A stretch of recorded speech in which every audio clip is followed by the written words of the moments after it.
오늘 본문은 대부분 학자들이 우리가 어제 살펴본 시편 42편과 연결된 같은 시로 간주합니다. 시편 기자는 그를 억압하고 핍박하는 대적들로 인해 큰 고통을 겪고 있었고요.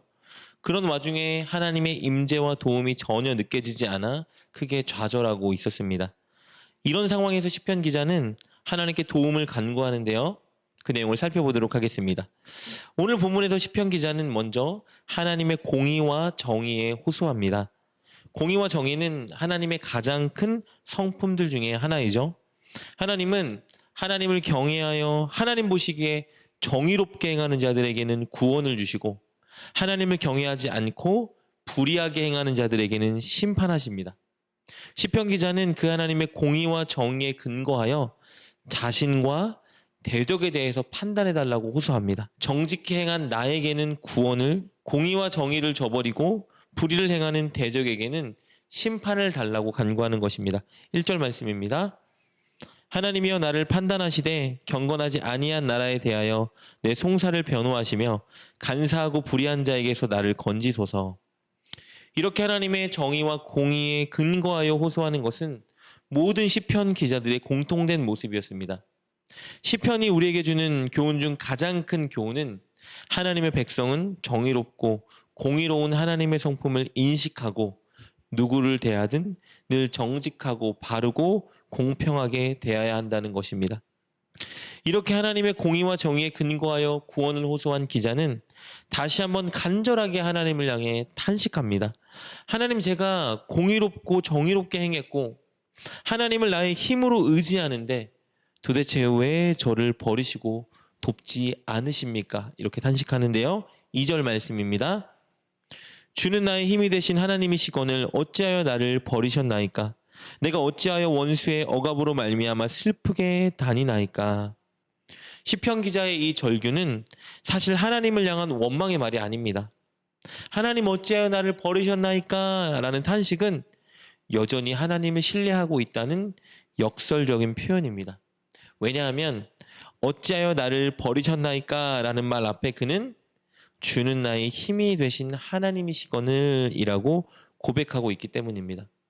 그는 이전에도 그랬고 하나님의 도움과 임재가 전혀 느끼지 않는 이 순간에도 여전히 하나님이 자신의 힘이자 구원이라 여기고 있기 때문에 이렇게 절망적인 순간 기도로 하나님을 찾고 있었던 것입니다.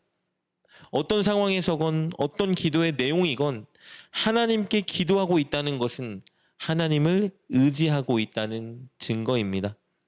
하나님께 원망의 기도가 나오고 하나님께 서운함을 호소하는 기도가 나와도 괜찮습니다. 하나님을 향한 탄식의 눈물만 쏟아도 괜찮습니다. 어쨌든 하나님께 기도하여 하나님을 찾고 하나님께 쏟아낸다는 것은 바로 하나님을 나의 힘으로 의지하고 있다는 증거이기 때문입니다. 시편 기자는 어찌하여 나를 버리셨나이까 말하며 사실은 하나님을 의지하고 있다는 것을 드러내고 있는 것이죠. 그러므로 우리가 어떤 형편과 처지에 놓여 있건 우리는 한 가지만큼은 꼭 붙잡아야 합니다. 하나님께 나아가 하나님께 기도하는 것입니다. 원망이든 불평이든 섭섭함을 토로하는 것이든 탄식이든 상관없습니다. 하나님을 찾고 하나님께 쏟아낼 때 하나님이 다 아십니다. 우리가 어떤 내용의 기도를 하고 있건 하나님을 의지하고 있다는 것을 하나님은 아십니다. 그러니 어떤 형편에도 늘 하나님께 기도하는 여러분 되십시오. 이렇게 하나님께 탄식을 쏟아낸 시편 기자는 하나님께 자신의 소원을 아뢰입니다. 3절 말씀입니다. 주의 빛과 주의 진리를 보내시어 나를 인도하시고 주의 거룩한 산과 주께서 계시는 곳에 이르게 하소서. 그는 주의 빛과 주의 진리를 보내어 자신을 인도해달라고 간구하고 있죠. 주의 빛으로 인도해달라는 것은 어둠 같은 자신의 대적을 물리쳐달라는 간구입니다.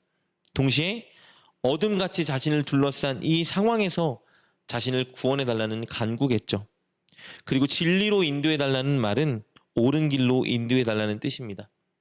시편 기자가 이렇게 대적으로부터 구원받고 올바른 길을 걸어서 정작 도착하고 싶은 목적지는요, 하나님의 전입니다. 3절에서 그는 주의 거룩한 산과 주께서 계시는 곳에 이르게 해달라고 간구하고 있습니다. 이곳은 하나님의 임재가 있는 하나님의 성전을 의미합니다. 그렇다면 시편 기자의 진짜 소원은 이것입니다.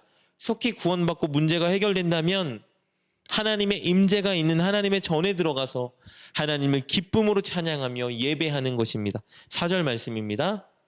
그런즉 내가 하나님의 제단에 나아가 나의 큰 기쁨의 하나님께 이르리로다. 하나님이여 나의 하나님이여 내가 수금으로 주를 찬양하리이다.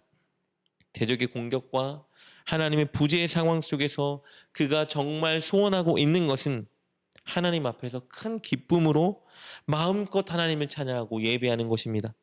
이것을 통해서 그는 진정 하나님을 경외하고 기뻐하고 사랑하는 자라는 것을 알 수 있습니다. 그날을 바라보며 시편 기자는 다시 한번 자신을 향해 이렇게 믿음으로 선포합니다. 5절입니다. 내 영혼아 내가 어찌하여 낙심하며 어찌하여 내 속에서 불안해하는가. 너는 하나님께 소망을 두라. 그가 나타나 도우심으로 말미암아 내 하나님을 여전히 찬송하리로다. 사랑하는 여러분, 오늘 본문은 우리에게 두 가지 교훈을 전해줍니다. 첫째는요, 우리가 어떤 처지에 있건 어떤 감정과 마음의 상태를 가지고 있건 어떤 내용의 기도를 하건 우리는 늘 하나님께 나아가 하나님께 기도해야 한다는 것입니다. 그럴 때 우리는 결코 하나님을 떠날 수 없고 늘 하나님을 의지하는 자리에 서게 될 것입니다. 두 번째 교훈은요, 우리는 늘 하나님의 임재 안에서 하나님을 예배하고 찬양하는 것을 사모해야 한다는 것입니다. 우리는 너무 쉽고 편하게 예배를 드리는 환경에 놓여 있어서 예배에 대한 사모함을 잃어가고 있습니다. 아무 기쁨이나 사모함 없이 그저 형식적이고 의무감으로 예배를 드리곤 합니다. 그러나 오늘 시편 기자는 하나님의 전에 들어가 하나님께 큰 기쁨으로 예배하며 찬양하는 것이 그의 유일한 소원이라 고백하고 있습니다. 우리가 속히 회복해야 되는 것이 바로 이 마음입니다. 우리가 하나님의 임재 안에서 하나님을 기쁘게 찬양하며 예배하는 것을 사모한다면 우리는 하나님의 임재를 누리며 살아갈 수 있습니다.